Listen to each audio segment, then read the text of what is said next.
ازيكم؟ سؤال النهارده بيقول: هل كل ست ممكن توصل للنشوة او للاورجازم ولا لا؟ الحقيقة لا. في دراسات بتقول ان 15% من الستات ما بتقدرش توصل للاورجازم، وفي دراسات تانية بتقول ان 10% بس. فيعني طبعا مش هيقدروا يعملوا دراسات دقيقة، لان مش هيروحوا يسألوا كل واحدة. يعني طبعا في بيسألوا الناس، بس مش كل الناس بتبقى إيه بتجاوب او بتساعد في الدراسات دي. بس انا حابب ان انا نروح انهم 10% بس. فاحنا دلوقتي عندنا 10% من الستات مش ممكن يوصلوا للنشوة او للاورجازم. دي طبيعة خلقتهم كده. فانت كزوج مهما تعمل ومهما تبذل مجهود ومهما تحاول، فالست مش هتوصل للاورجازم. ومش معنى كده طبعا انكم توقفوا متعة واستمتاع ببعضكم. لا، عادي بتكملوا والدنيا لطيفة، بس انت زود الجرعة شوية عشان تعوضها قلة النشوة اللي هي ما بتحصلش عليها. دلوقتي فاضل معانا 90% اللي هم بيوصلوا للأورجازم. هل كلهم بيوصلوا للأورجازم زي بعض؟ بيقول لك في 10% منهم بس بيوصلوا بسهولة جدا. يعني الست ممكن زي الحلاوة كده، بس انت تظبط الدنيا ربع ساعة نص ساعة بتلاقي الست وصلت للأورجازم ومبسوطة والدنيا حلوة. نيجي لأهم معلومة في الفيديو ده، ركز وركزي. 50% تقريبا، 50% يعني نص الستات، وفي ناس بتقول 70% مش بيوصلوا للأورجازم أو للنشوة عن طريق الإدخال، اللي هو طريقة السرنجة، إن أنت تحط السرنجة الكلام ده كله. في ستات ما بتوصلش للأورجازم مهما تعمل. لو أنت واخد 5 حبات فياجرا وقعدت 5 ساعات تضرب في حقن، الست مش هتوصل للأورجازم. الطبيعة التشريحية لجسمها إن هي ما بتوصلش للأورجازم بالطريقة دي. النوع ده من الستات اللي هم بيسموهم الأورجازم الخارجي أو النشوة الخارجية، مش الداخلية. أظن الكلام واضح ومش مستاهل نخش في التفاصيل، وربما نحتاج نخش في التفاصيل. فبرضه اللي بيتخض لغاية هنا، المخضوض من اللي أنا بقوله، لو عايز تمشي دلوقتي امشي. بس الكلام اللي جاي ده مهم بالمناسبة.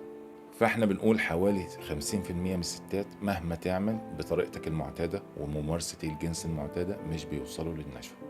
طيب أعمل إيه عشان أوصل الست مراتي للنشوة لو كانت هي من 50% دول أو من 60% دول؟ الست في الحالة دي بتحتاج تحفيز خارجي. تحفيز خارجي عن طريق البذر.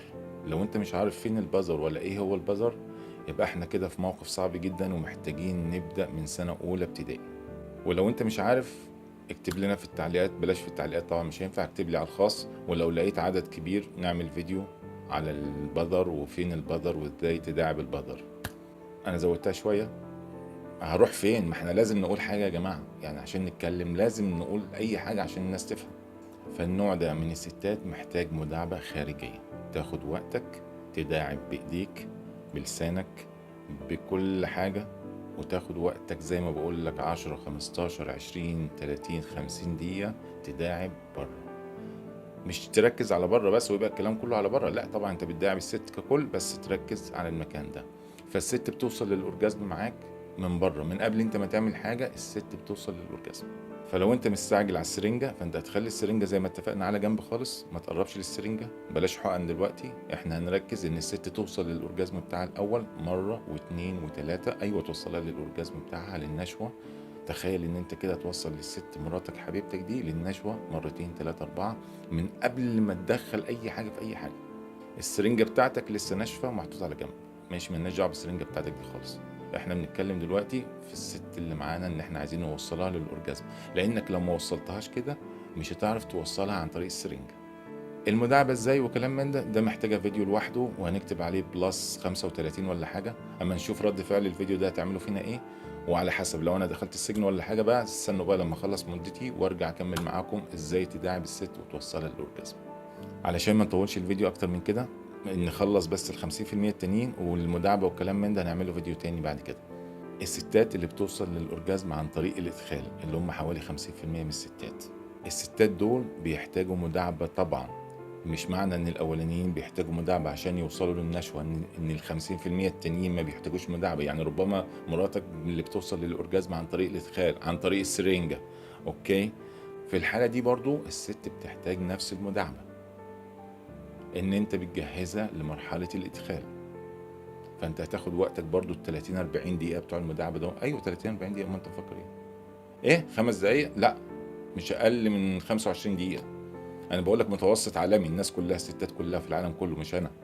اوكي، فانت تداعب عادي وكل حاجه لغايه ما توصل الست لمرحله ان هي جاهزه للعلاقه، وبعد كده ايه، شوف شغلك وهتوصل معاك للاورجازم. كم مره الست ممكن توصل للاورجازم؟ ده هنتكلم فيه في الفيديوهات الجايه، وازاي توصل الست للاورجازم وشويه تفاصيل. فاكتبوا لنا في التعليقات، او بلاش في التعليقات لو الناس مش عايزه تكتب قدام الناس في العلن يعني. اكتب لي في الخاص اذا كان يناسبك المحتوى ولا لا، واذا كان نكمل ولا ما نكملش. واللي عايز يشتم الله يسامحه.